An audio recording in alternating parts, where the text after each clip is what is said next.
కాంగ్రెస్ ప్రభుత్వం ఎన్నికల ముందు ఇచ్చిన హామీలను నెరవేర్చాలని ఎంపీపీ మాణిక్యరెడ్డి డిమాండ్ చేశారు.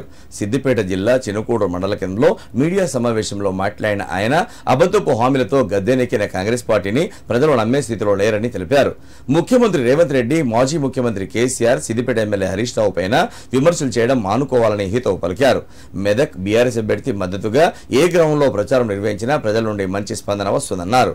వచ్చే పార్లమెంట్ ఎన్నికల్లో ప్రజలు కాంగ్రెస్ పార్టీకి ఓటుతో గుణపాఠం చెప్పాలని కోరారు.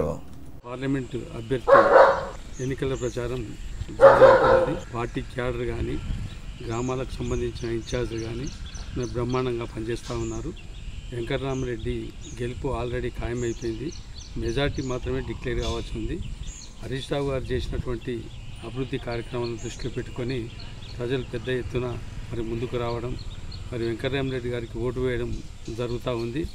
అదేవిధంగా ఏ గ్రామానికి పోయినా కానీ ఈరోజు బీఆర్ఎస్కు వర్సెస్ బీజేపీకి పోటీ కానీ కాంగ్రెస్ అనేది థర్డ్ పొజిషన్కి వెళ్ళిపోయింది. కాంగ్రెస్ అసలు మాకు లెక్కలే లేదు. కాంగ్రెస్ అనేది గతంలో వాళ్ళు ఇచ్చినటువంటి హామీలు అన్నీ మరిచి ఈరోజు మోసం చేసినటువంటి కాంగ్రెస్ ప్రభుత్వానికి తప్పకుండా చురుకు పెట్టే కార్యక్రమాన్ని ప్రజలు తీసుకోవడం జరిగింది. ఎక్కడికి పోయినా మేము కాంగ్రెస్కి ఓటేం, అయితే బీఆర్ఎస్కే మొదటి ప్రాధాన్యత ఇస్తూ ఉన్నారు. తప్పకుండా ప్రజల మద్దతుతో ఈసారి వెంకటరామరెడ్డి గారి గెలుపు ఆల్మోస్ట్ ఆల్ ఖాయమైన సందర్భంగా తెలియజేస్తూ ఇన్ఛార్జీలకు కూడా నేను కృతజ్ఞత తెలియజేస్తూ ఉన్నా.